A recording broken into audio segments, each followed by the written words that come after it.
Then put your little hand in mine. There ain't no hills or mountain we can't climb. Babe, boop, boop, boop, boop. I've got you, babe.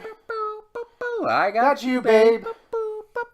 Okay, campers, rise and shine. Don't forget your booties because it's cold out there today. It's cold out there every day. What is this, Miami Beach? Not hardly. And you can expect hazardous travel later today. What with that blizzard thing? That blizzard thing. Oh, I have the weather report right here. The National Weather Service is calling for a big blizzard thing. Yes, they are. And you know what makes today especially exciting? Especially cold. Yes, especially cold, is the question on everybody's lips. Their chapped lips. Yes, their chapped lips.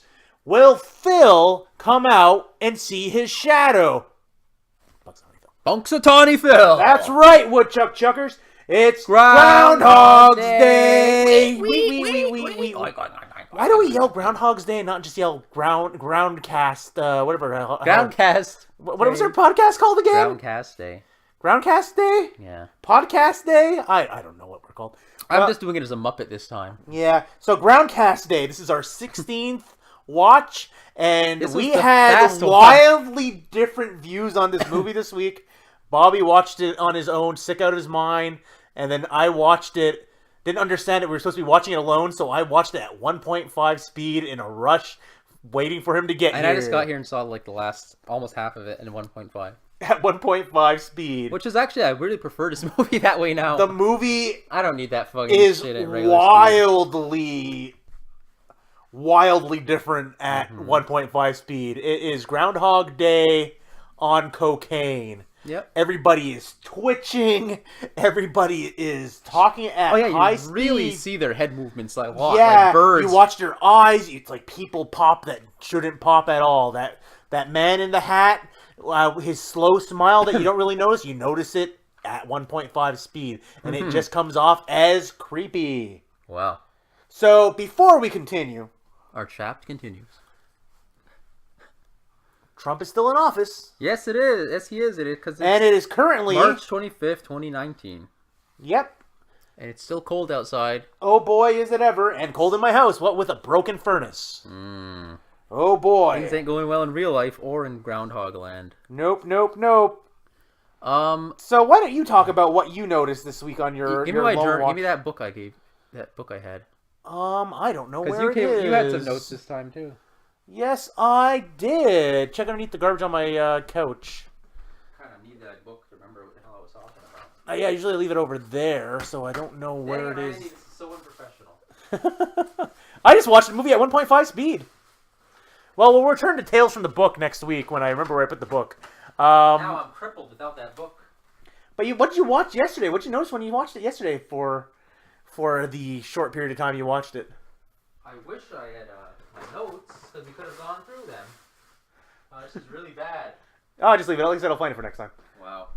Oh, let's see here. Well, relying on notes. Woo-hoo. I didn't write anything because I was not. I should say that I got really sick on Saturday, to the point where I actually was too dizzy to drive. I felt like, and so I didn't do anything. Sunday I felt a little bit better, but I really didn't want to go out too much anyway. Yep. Today's Monday. And as I said, my furnace broke, so I was doing a bunch of other stuff yesterday. Yeah. So yeah, I was kind of watching it not feeling 100% yet, but not feeling like absolute crap. So that influenced, but I was also in the comfort of my own home. I could eat, so it influenced my opinion a bit. During that watch where you were in your own home, relaxing on your own, on my computer screen, on your computer screen, no Randy in sight to make you laugh, and having to focus, what did you think of the movie at that point? Well, what did I think of it? Well, I kind of had food to distract me, I guess. That helped a bit. I guess you could say that. Let's see here. Again, I'm gonna say, I had to resist a lot the temptation to pause it and, walk away. Yeah, go do something else. But I'm I have to continue. I have to keep up a continuous watch because that's the way it's done. Unless you have, but I also have the luxury of bringing my computer to the bathroom, so that's good. Yeah. You watched it on the toilet? That's Sometimes I'll do that, yeah. You just changed the whole entire conversation here, Bobby. Let's talk about you watching this film while on the toilet. Okay. Watching you watching a movie you think is crap while taking a crap. Yeah. Okay. Well, I mean, there's not much to say about it. You just go in the bathroom. I mean, Oh yeah. I have a Rita. Oh yeah. I have a like a laundry basket right in front of my toilet, so I can rest the computer on there. So I usually bring my computer with me if it's gonna be a while. Anyways. Okay. So I was watch this movie right now at 1.5 speed. Yep. And it is one of the most anxiety inducing things to watch at that speed because it's so unnatural. And everybody sounds a little weird, but not really, but everybody's twitchy. And everybody is looks like they're on something. Yeah, the space between events is so small. Yeah, look how long it was. It's like you showed up. The suicide arc, where Phil goes from being depressed to committing suicide, took place over the course of a minute. Yeah, 2 minutes. Yeah. By the way, that's what I was gonna say. I'm so trying to remember what I was gonna say. This brings the runtime down to 107 from 147. No, you're misunderstanding. It brings it down from 107 minutes. Oh. Actually, let me double check the time. I think it's 101 actually, 101 minutes. Yeah, 101 minutes to. So 141. Yeah, so 141 to 67 minutes to an hour and 7 minutes. Yeah, so 1 hour 7 minutes. How crazy is that? I just speed run that movie. So it shaves off 35 or so minutes. I didn't save scum that movie. I speed run that movie. Oh my god. Oh my god, I would love to speed run this movie. Rolling around at the speed of sound. I just did. And yeah. So some things I noticed while watching it on my own, all by myself, was, we may have brought this up last week, but when at that first night before the repetitions beginning, I'm just watching you dig through my stuff. I just want to know where that book is.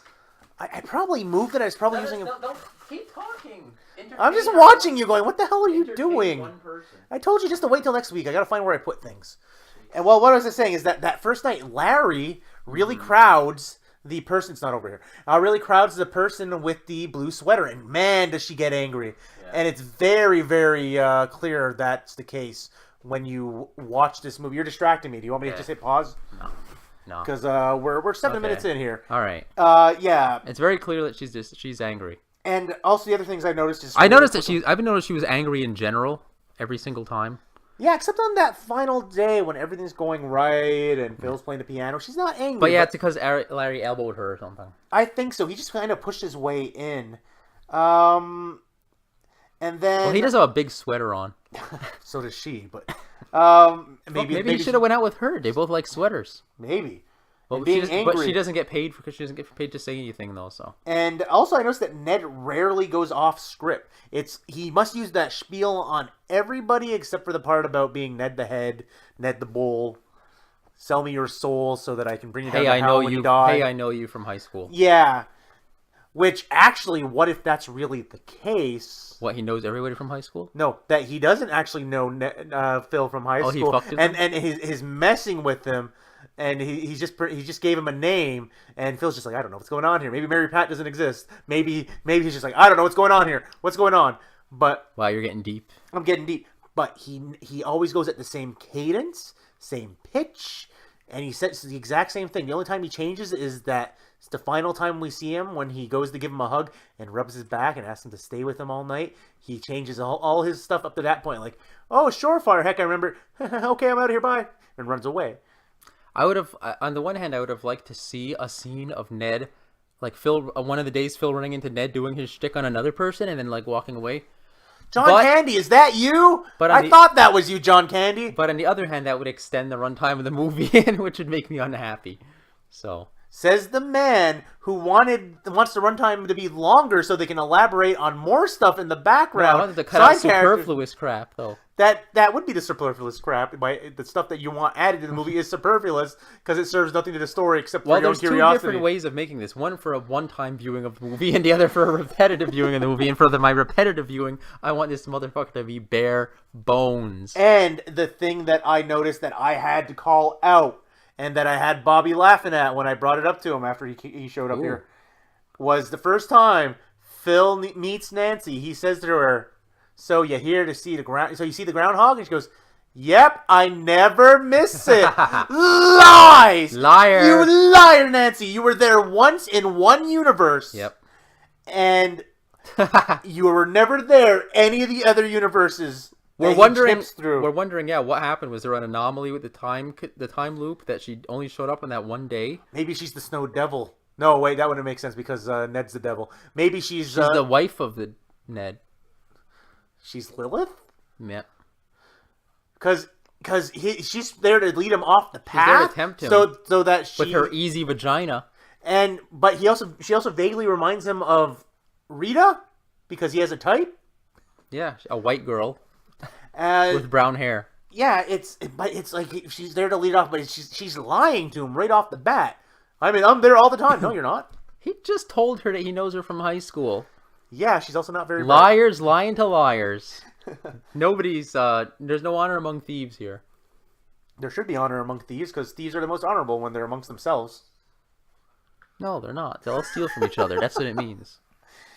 They steal. These people lie. That's what it means. But yeah, she lies, but the implications of what that means. But that also would mean that she can break the time loop herself by being in a different place. Or maybe she's just too dumb to realize that she's in a time loop, so she just goes wherever she wants. Maybe she's the other person in a time loop.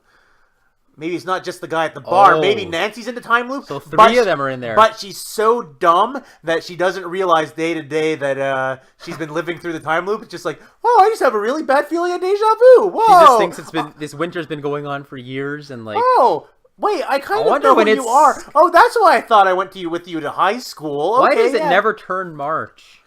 Oh my God. It's like the longest February ever. I never miss Groundhog's Day. I always go to I never miss the Groundhog. I'm always in a different spot every day. Where's Nancy? Maybe she does. Yeah, maybe she's so like. Did she think maybe she got a head injury and she doesn't even know?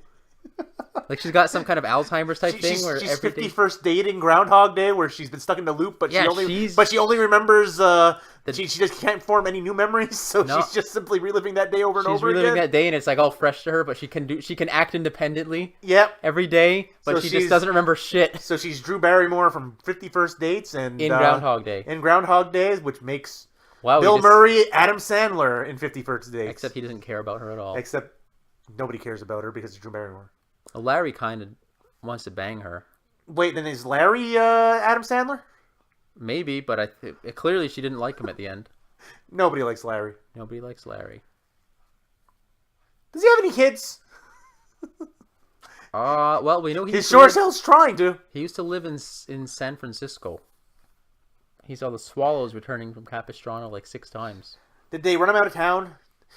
Wait, is that why he jumps to when asked why would he steal the groundhog? He goes, I can think of a couple of ideas.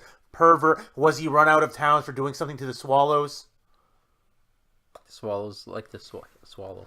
Is he a Troy McClure but for birds instead of fish? I'm just saying. Yeah, that was around weird. The same time, I believe. Wondering what happened to the time, like those time loop universes. Wow. So how many have we determined then are actually stuck in the loop? One of them is the bartender, and that's just because he needs to get a tip. The bartender needs at least maybe we think he needs a tip. He seems to be very obsessed with his tips. Yeah. Or lack thereof.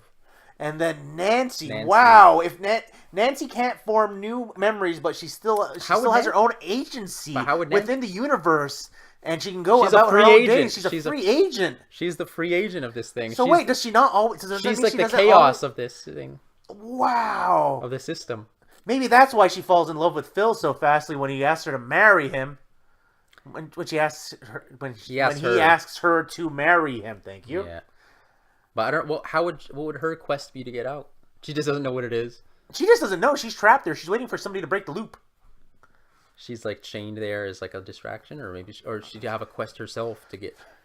She's literally one of the Majora Mask characters. No, because when Phil's loop breaks, the bartender's still stuck. He's still got to complete his quest to get out. So Nancy's still got to complete her quest to get out too, and we don't even know what it is. Then what is he seeing once Phil breaks out of his loop? If the bartender's reliving his day over and over again, he's seeing the same day over and over.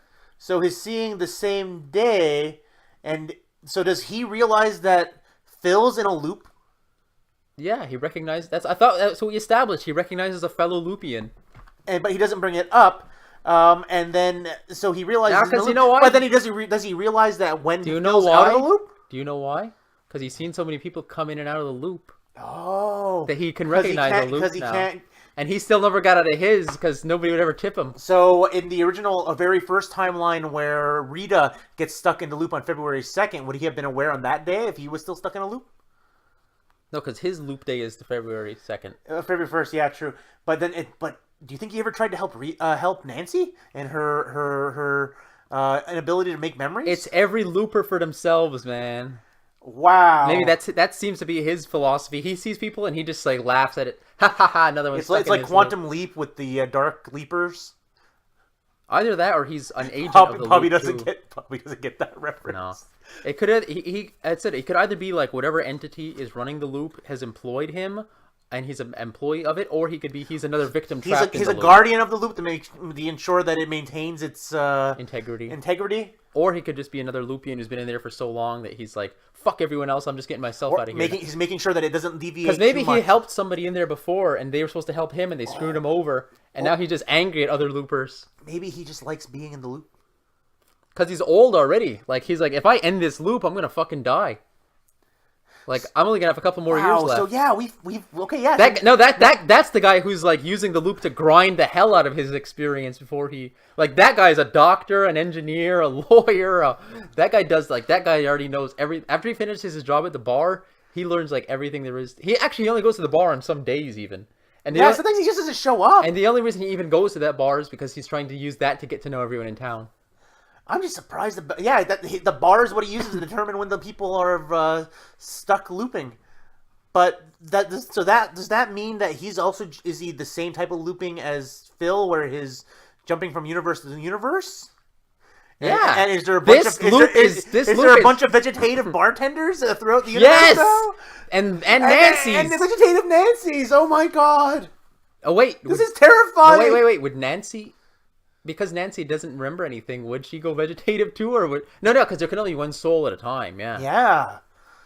So it's like stupid... Nancy's not only going from, like, Alzheimer to, like, brain dead, totally. I figured out one more looper. This is a hell of a good one. I figured out one more looper. We wrote a better movie than they did. I figured out one more looper. Tell me. The little girl that's always checking out Andie MacDowell, she's older beyond her years. She was just on the cusp of still be. She's hitting puberty, so she's getting those hormones. So she's checking out everybody she can. Yeah. You just brought up an interesting concept. If a child is stuck in the loop, at what time are you allowed to fuck them? Because technically they've been living in there for like. And with that, we're gonna be finishing here. If she was like 10 and she was in there for 10 years, she's technically 20. Nope, you're always the age of your body? Of your body, not of what you are mentally. Oh, okay. So she's just a wise child. As per the law, no 1,000-year-old dragons here. No 1,000-year-old dragon in the Groundhog verse allowed. Oh boy, this is dark. I take that back. She's not a looper. It's only the bartender and Nancy has stipulations. What are Nancy's stipulations?